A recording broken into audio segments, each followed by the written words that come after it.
There will soon be someone new leading North Carolina's Treasury Department. They're in charge of monitoring state debt and the balance sheets of local governments. Dale Folwell led the office for 8 years. You know, he ran for governor and he lost in the Republican primary. Today, I spoke with him about the election results and the future of North Carolina's finances. Joining me now is North Carolina State Treasurer Dale Folwell. Thank you so much for being here. Thank you for having me. Yeah, it's great to have you here. I first want to talk to you about the governor's race. You ran for this office. You lost to Mark Robinson in the Republican primary. First, let's play a clip of you from last December. Mark Robinson does not reflect the party that I joined nearly 50 years ago in North Carolina. And, you know, I'm going to let Mark Robinson be who he is, and I'm going to be who I am. As I said earlier, someone who speaks to people like adults, and what they hear makes common sense.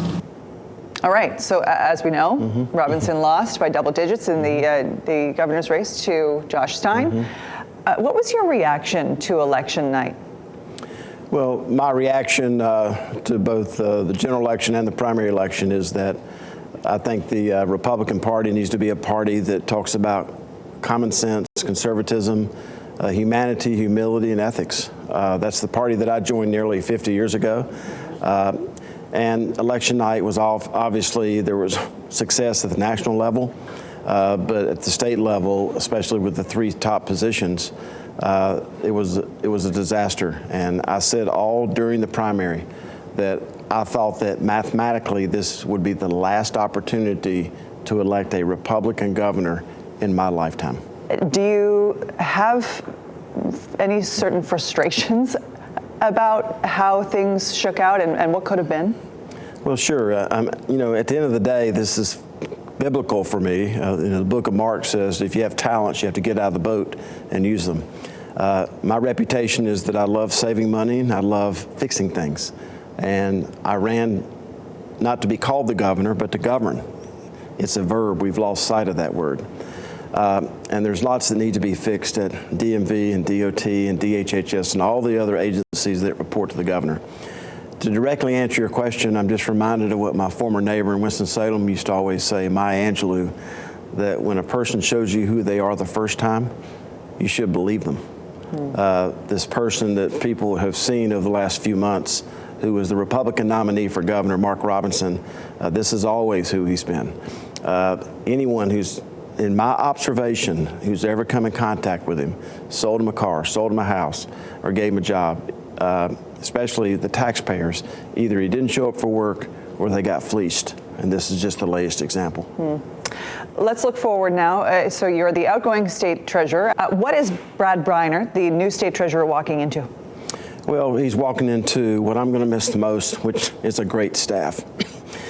We manage the 25th largest pool of public money in the world at the state treasurer's office. That's incredible. And what I'm going to miss the most in managing that $250 billion is the hardworking state employees who I stand on the shoulders of, who have kept us in the check delivery business. So he's walking into a good staff. But there's always going to be challenges and pressures.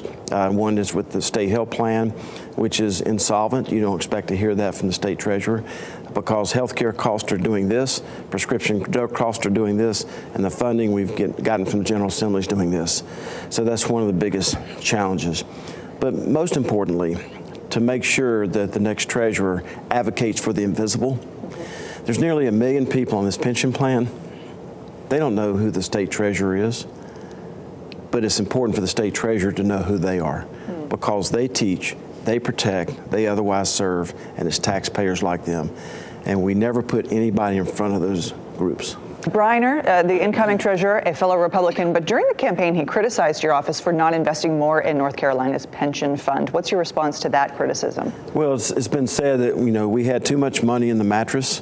There are no mattresses at the treasurer's office.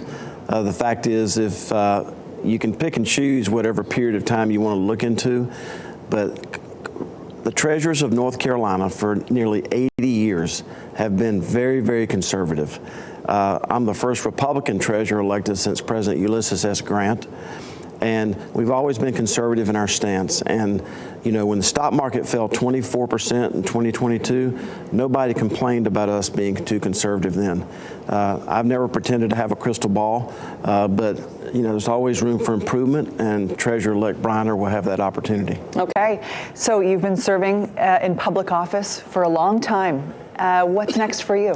Well, what's next is that I want God and my family and friends and my motorcycles to all be happy with me.